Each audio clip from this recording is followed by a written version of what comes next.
हमारे ऊपर प्रभु की कृपा है ये हम कैसे पहचाने। ये 8 लक्षण प्रकट होने लगते हैं जिसके ऊपर प्रभु की कृपा होती है। हमारे ऊपर प्रभु की कृपा है ये हम कैसे पहचाने, तो ये 8 लक्षण प्रकट होने लगते हैं जिस पर हरिजू की प्रियाजू की कृपा है। पहला, घोर अपराध करने वाले के प्रति भी दया की भावना, शांति पहला लक्षण है। भाव में भी पहले शांत भाव है। हमारे ऊपर श्री हरिजू की कृपा है, इसकी पहचान ये 8 लक्षण। पहला, शांति, अर्थात घोर अपराधी के प्रति भी गुस्सा ना आना, क्षमा करना, यह हरि की कृपा का लक्षण है। देख लो भाई, घोर अपराधी शब्द तो जाने दो, जरा सा प्रतिकूल हो जाए तो लाख समझाओ पर भ्रकुटी तनी रहती है। भला ऐसा है? अपराधी पर भी क्षमा का भाव होना, ये हरि कृपा पात्र में ही होगा, अन्य में नहीं। तो अगर अपने हृदय में ऐसा लगे कि ऐसा नहीं है तो हरिजू से प्रार्थना करनी चाहिए कि कृपा करो, मेरे में सामर्थ्य आवे। दूसरा, अनुसूया, वो किसी भी के प्रति कभी भी कोई दोष दर्शन ही नहीं करेगा। दोष कथन, दोष श्रवण की तो बात जाने दो। अनुसूया, दूसरों के गुणों में दोष ढूंढना ये नहीं होता, हरि कृपा पात्र में ये नहीं था। ये सब भजन के नाश करने वाले। जैसे पहला अपराधी पर क्रोध कर देना, तो माया ने भेजा इसीलिए था कि तुम्हारे साथ व्यवहार ऐसा करे कि तुम क्रोध करो। क्रोध करोगे तुम्हारी ऊर्जा शक्ति नष्ट हो जाएगी, अध्यात्म में जो चलने की थी। और कहीं तुमने संकल्प कर लिया तो भजन शक्ति नष्ट हो जाएगी। तो अगर भजन बल है तो गया, जरूर उसको दंड मिलेगा, पक्का मिलेगा, 100% मिलेगा, लेकिन आप खाली हो गए। ना भजन करने की वृत्ति रहेगी और ना भजन रहेगा, दोनों बात। अनुसूया, किसी के सद्गुणों में दोष देखना, गुणों में दोष ढूंढना, यह हरि कृपा पात्र में नहीं होता। ये बहुत मंगलमयी बातें जिससे हमारा भजन मार्ग पुष्ट होता है। तीसरा, वो बाहर से और भीतर से पवित्र रहता है, हरि कृपा पात्र।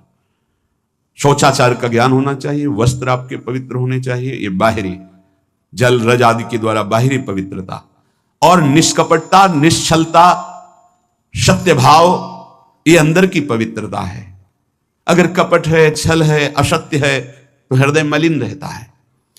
भीतर और बाहर से पवित्र रहना, इसमें खास बात क्या है? भीतर और बाहर से पवित्र रहने में, भीतर और बाहर से सदैव पवित्र कौन रह सकता है? तो बोले जो पुंडरीकाक्ष भगवान श्री हरि का, प्रियाजू का स्मरण करता रहता है, वो शवाभ्यंतर शुचि, वो बाह्य और अभ्यंतर दोनों से पावन रहता है। तीसरी जो कृपा का लक्षण है, अर्थात वो सदैव भगवत चिंतन परायण, शौचाचार का पालन करने वाला, बाहर और भीतर से हरि कृपा पात्र पवित्र रहता है। चौथा, ऐसे कार्यों का अनुष्ठान न करे जिनमें हमारा भजन छूटता है, जिनमें सत्य छूटता है, जिनमें भगवत भाव छूटता है। जैसे आपके ऊपर कृपा हुई, आप भगवत मार्ग में चल रहे हैं, अब आप ऐसे संसारिक कार्यों का अनुष्ठान कर रहे हैं जिनमें आपकी चित्तवृत्ति बिल्कुल भगवत विमुख हो रही, तो जीवन का लाभ क्या होगा? लाभ तो है भगवत स्मरण सहित। जैसे कल एक ने प्रश्न किया कि मैं खाता तो नहीं हूं लेकिन मांस की दुकान में मांस बेचता हूं, होटल आदमी, क्या उचित है? ये उचित कैसे हो सकता है? तुम और भी तो व्यापार कर सकते हो। जरूरी है धर्म का पालन करने की इच्छा करते हो, धर्म आचरण करते हो, ऐसा नहीं। तो विरत बहुकर्मा, उन कर्मों से हमें विरत रहना है जो हमारे धर्म के विरुद्ध है, जो भजन के विरुद्ध है। हरि कृपा पात्र ऐसे कर्मों का अनुष्ठान कर ही नहीं सकता। अपने भजन का फल देखना भगवत कृपा पात्र की, सबको प्रदान कर देना। हिम्मत है? अपने भजन, इतनी मेहनत से किया हुआ भजन, भजन होने के बाद हे प्रभु इस भजन का फल हो, सर्वे भवन्तु सुखिना सर्वे सन्तु निरामया। यहां तो कहते महाराज एक माला रोज आपके लिए करता हूं कि आपकी बीमारी ठीक रहे, तो शेष किसके लिए करते हो प्रभु? शेष अगर इष्ट और गुरु के लिए तुम्हारा है कि एक माला करते तो फिर इतनी माला करते तो हमें क्या होगा? सब आपको दे देंगे तो हमें क्या होगा? तभी भजन का रहस्य नहीं जाना। छठवां, अपने भजन से अपने लिए कुछ भी ना चाहना, और दूसरों की तो बात जाने दो, दूसरों से कुछ ना चाहना ये तो ठीक है, अपने भजन से अपने लिए कुछ ना चाहना है हिम्मत। देखो ये हरि कृपा पात्र में हिम्मत होती है। अपना भजन अपने प्रयोग में ना लाना, इसका भी आंतरिक रहस्य है। अपने प्रयोग में आप शरीर को लेकर के बोलेंगे, अगर स्वरूप को लेकर तो प्रयोग की कोई वहां जरूरत ही नहीं, स्वरूप पूर्ण काम है, वहां कोई अभाव नहीं। जब आप कोई भाव अपने लिए करेंगे तो देह भाव होगा, देह भाव से किसी विषय की मांग होगी। विषय पूर्ति भजन का फल नहीं होता, भजन का फल होता विषय निवृत्ति। बहुत जोर की बात है, कैसे समझ में आए। अपने भजन का भी फल अपने लिए नहीं, दूसरों से कुछ चाह रखना तो बात ही जाने दो, भजन से भी कोई अन्य सुख की चाह नहीं हुई। क्या चाहिए? भजन ही बनता रहे, भजन का फल भजन बनता रहे, खूब निरंतर जप करते रहे।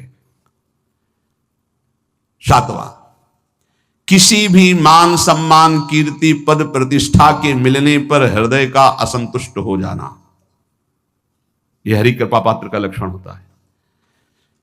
प्रणाम नमस्कार जय हो तो हृदय में असंतुष्ट हो जाना चाहिए। कोई किंचन मात्र अभिमान न उदय हो जाए। प्रभु बचाओ, ये माया की चकाचौंध से बचा लो नाथ। कौन सा अपराध बन गया कि आपकी जय की जगह यहां हमको ऐसा सुनना पड़े। मान प्रतिष्ठा कीर्ति जिसके लिए बड़े बड़े लालायित रहते, हरि कृपा पात्र को विष की तरह चुभती है। और 8वां, किसी भी प्राणी समुदाय से संबंध ना रखते हुए सब पर दया की भावना, सब पर कृपा की भावना, सब पर करुणा मैत्री पर किसी से ममता नहीं। ये सूत्र बहुत व्यवहार में प्रयोग करने योग्य है। सबसे करुणा और मैत्री पर किसी से ममता नहीं। करुणा तो करी भरत जी ने, मैत्री भी की मृग से, पर ममता रहित नहीं रहे। ममता कर ली तो अगला जन्म हिरण का हो गया। ममता नहीं रखनी, निर्ममो निरहंकारा। करुणा मैत्री तो करनी है, जैसे इसमें आदेश है, गीता में जी आदेश है, अद्वेष्टा सर्वभूतानां मैत्रः करुणैव च, पर निर्ममो निरहंकारा, ये साधक की चतुरता है। प्राणी मात्र पर दया कृपा करुणा मैत्री, पर ममता नहीं। ममता किसी से, और यहां करुणा मैत्री ये तो गायब हो गई, केवल ममता रह गई है। अपने शरीर से ममता, शरीर संबंधियों से ममता, विषय भोगों से ममता, यही जहर है। संबंध में ये ममता ही जहर है, विचारों में अहंकार जहर है, कर्मों में ये आसक्ति जहर है। इसी जहर को मिटा दे तो जीवन मुक्त महापुरुष कर्म करते हुए, विषय सेवन करते हुए, वार्ता करते हुए, विचार करते हुए, बिल्कुल जहर रहित तो उसका जीवन हो गया। तो ये 8 बातें हरि कृपा पात्र में होती है, इनको बार बार सुनना, हृदय में धारण करना।